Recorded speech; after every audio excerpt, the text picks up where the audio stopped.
Tonight, I prepared a sad tale for you that left a lasting impact on the Hamilton community. Although Easter is traditionally a time of joy and family gatherings, it was also the last gathering of the Ruppert family. This is a story of James Ruppert, initially seen as a peaceful and quiet man. However, beneath the surface lies a past of neglect and trauma, leading to inner demons that grew alongside him as he stepped into adulthood. And until the day they finally took over James. This date in history will be remembered as the horrible Easter Sunday massacre.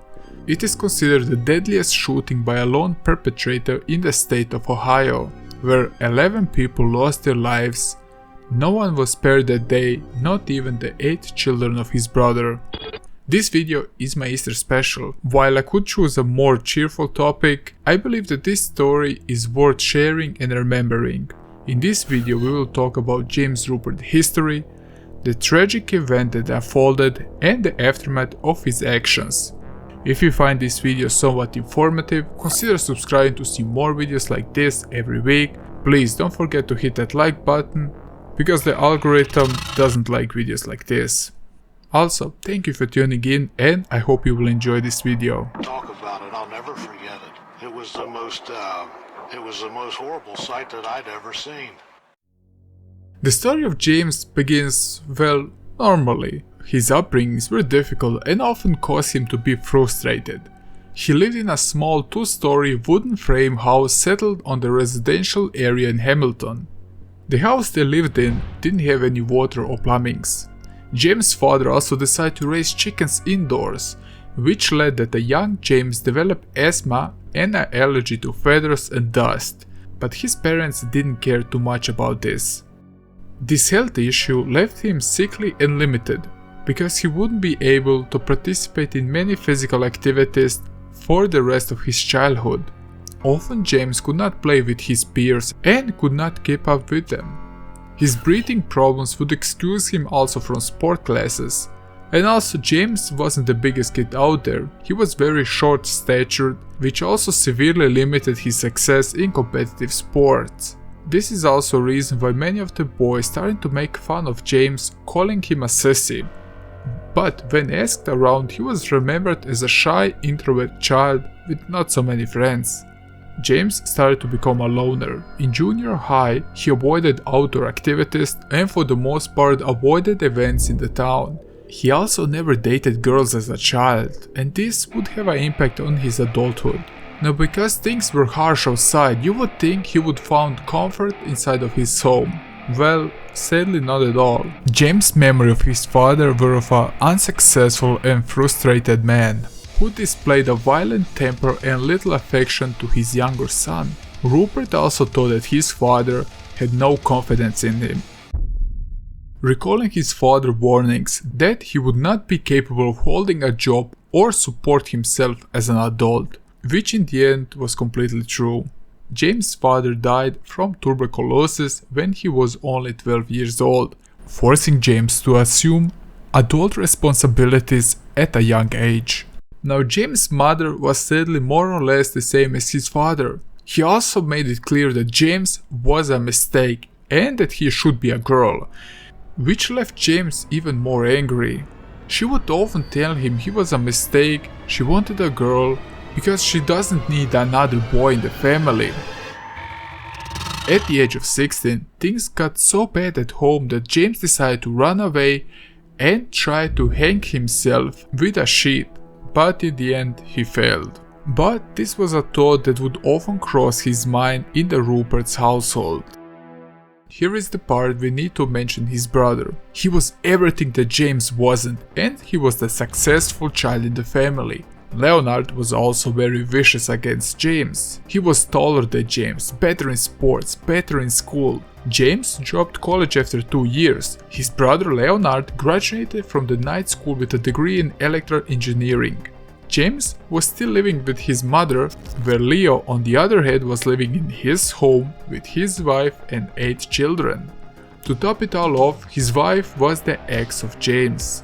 I don't even need to tell you that this made James very upset. As an adult, James still remembered the times he was locked in in the closet by his brother, or how he tied him with a rope, beat him with a hose, or the time he just sat on his head until he was screaming out loud. By James' 30th birthday, by his own standards, James was as much as a failure as his brother Leonard was a success.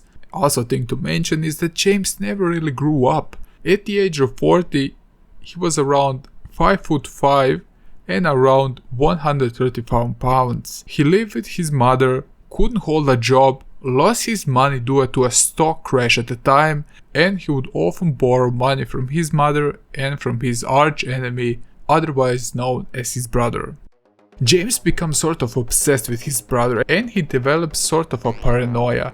We could also add that James was intimidated by his brother but also a bit jealous. But people would often say nice things about James, that he was quiet and a nice guy as an adult and he didn't have any police record. The paranoia really escalated in 1965 when the Hamilton Police Department determined that James had made an obscene phone call to an employee to the local public library where James spends much of his free time. Although making the obscene call, he wasn't convicted because of it. He was also convinced that his mother and brother were attempting to discredit his name by informing everyone of his transgression and that they will report him to the FBI to be a communist and a homosexual, which was a big deal back in the 60s because people weren't so open-minded. And he was probably very unsecured about his sexuality as he didn't have many girlfriends as he wanted. To be more accurate, we have only evidence of one real relationship. But more things bother James. He had also believed that the FBI is monitoring not only his home, but also the places he would frequently visit, like restaurants and bars. Over time, he felt really obsessed that the FBI was looking into his personal affairs. James also implicated that other groups are conspiring against him, affecting his career, social interactions, and even his vehicle, which was an old Volkswagen. While James did face considerable frustrations in life, so did many others without resorting to mass violence. A hobby that James possessed was to collect and shoot guns. James loved guns and they played a very important role in his life. Why? Well, the answer is quite simple.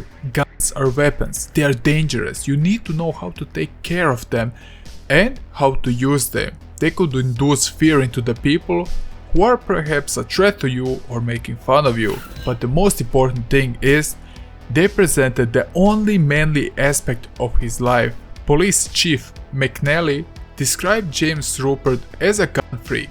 He collected guns and he passed his leisure time alone on the banks of the Great Miami River, often seen working on his aim by shooting tin cans. There were many things that bothered James. His financial troubles, his unemployment and his family. Because of all these demons he had in his life, he decided to introduce one more demon into his life, and that's alcohol. He would often go to the local bars and speak about his life.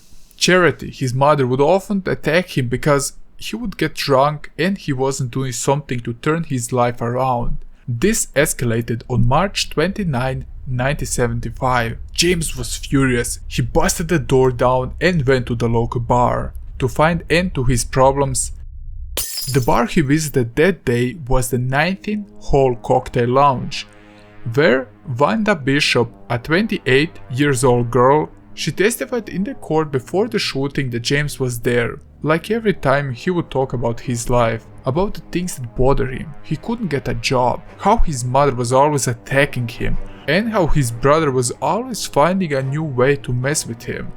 But he also stated that he had a problem that needs to be taken care of immediately. Mrs. Bishop testified that Ruppert left the bar at 11 p.m. only to return later. When she asked whether he has taken care of his problem, he answered with, "No, not yet." He stayed at the bar until 2:30. Also, a thing to note is that a month before the massacre, James bought various silencers for his weapons at a local gun shop with extra ammunition. His mental state at this point started to deteriorate, caused by his deep depression and the conspiracy theories that bother him, and he was almost at a breaking point. March 30, 1975, just one day after James' 41st birthday. This was the day when James felt a bit under the weather, slow and not in the mood. Hungover, he slept late. He was not so happy that his brother would visit him and ridicule him again, and it certainly didn't help that his mother was sick that day. But a yearly reunion was nevertheless a special day to him. Even if his brother was a bit late to the gathering that day, the day would start wonderfully. As you would expect, the children of Leo would happily play in the front lawn and they had an Easter egg hunt. But James spent the afternoon asleep in the upstairs bedroom. At 4 p.m. he awoke and went downstairs, where he chatted for a bit with his brother about politics and the stock market, and watched his nieces and nephews as they were finding Easter eggs. Later they all went indoor. His mother Charity was fixing sandwiches in the kitchen, while Leonard and his wife Alma sat together at the kitchen table. Their youngest child was in the bathroom, one of the daughters stood waiting her turn by the bathroom door, and the other 6 children were playing in the living room. After spending a brief moment with the family, James decided he needs some fresh air as he didn't feel so good, probably because of all the alcohol he had that night prior. Ruppert announced his plan to go target shooting, which wasn't something out of the ordinary. Moments later, James walked calmly down the stairs carrying his .357 Magnum, his twin 22 caliber handguns, and an 18-shot rifle. Moving through the kitchen, Leonard asked completely casually but with a smirk about the condition of his Volkswagen. According to the child psychiatrist, James was deeply convinced that his brother has systematically sabotaging his car for months on end. He was convinced that Leonard tampered with his engine, deliberately damaged components, like the distribution, interfered with the windshield wipers, loosened his bumper and made holes in his muffler. Leonard's question triggered a flood of emotions and memories. James was ready to let his anger finally out. From James' perspective, this was just another time that Leo wants to make fun of him, leading him to grab his firearm. In that instant, James decided to end Leonard's life, assert his dominance over his brother, and seek revenge by ending Leonard's life and the lives of those close to him. With his back to the kitchen sink, James fired his first shot at his brother Leonard, who fell backward on the floor. Then he shot his sister-in-law, Alma. His mother was completely horrified at the disaster that happened. She tried to protect the children, but James shot her in the chest and later in the head. He then killed David, 11, Teresa, which was 9, and Carol, 13. James turned around to the corner of the living room. One by one, James shot his remaining nieces and nephews. Anne, 12, Leonard, 17, Michael 16, Thomas 15, and the youngest of them, John, who was only 4 years old. Charity, his mother, has been shot in the chest and then later once more in the head. The remaining victims were also shot in the head one more time to ensure they have died. The only sign of struggle at that crime scene was one overturned waste paper bin. This horrible massacre was over in less than 5 minutes. Before anyone could blink, let alone escape, James fired 31 shots, just briefly stopping to reload. The first round was to disable them, the second and the third shots were to finish off the victims. It was so quickly over that there wasn't a single scream. James, after this horrible deed, just sat there, motionless for 3 hours before calling the cops. He did think about suicide, but at the end, he decided to call the police. After the police picked up the phone, they could hear a man with a calm voice saying, "There's been a shooting here." Just minutes later, the police swarmed the house and saw James standing inside the front door of the house. The scene the police encountered was so horrific, with blood splashed all over the place and with blood dripping to the wooden floor of the basement. The police had a suspect, but no motive. James Ruppert was taken into custody and charged with 11 counts of aggravated murder. James also refused to answer any question asked by the police. He made it clear he would plead insanity. All the 11 victims were buried in the Arlington Memorial Gardens in Ohio. The community of Hamilton couldn't believe that the shy and quiet James could do something like this. They were completely in shock. But this didn't stop that the Ruppert case and trial caused a sensation in the community, with James Ruppert being at the center of attention for weeks. Street sales of the Hamilton-only daily newspaper doubled. On the day of trial, it was a case with people waiting in line to get in the courtroom, people from outside trying to peek into the courtroom just to get a glimpse of the situation. 1 year later, the Ruppert home was unlocked to auction the household possession. A disturbing thing is that many people search for bargains and trying to find things that are covered in blood. This event was described almost like a carnival. The Easter Sunday massacre sparked many questions in the community and the rumors started to spread. But a question that was on everybody's mind was, what was his real motive? In his June 1975 trial, James Ruppert pleaded insanity. His defensive attorney, Bressler, argued that Ruppert's actions were inherently insane, claiming that he had been mentally unstable for decades, unable to control himself. In July 1975, Ruppert received 11 life sentences, but this would lead to a new trial. Hamilton was a small town and everybody knew him. The new trial was moved to Findlay, Ohio.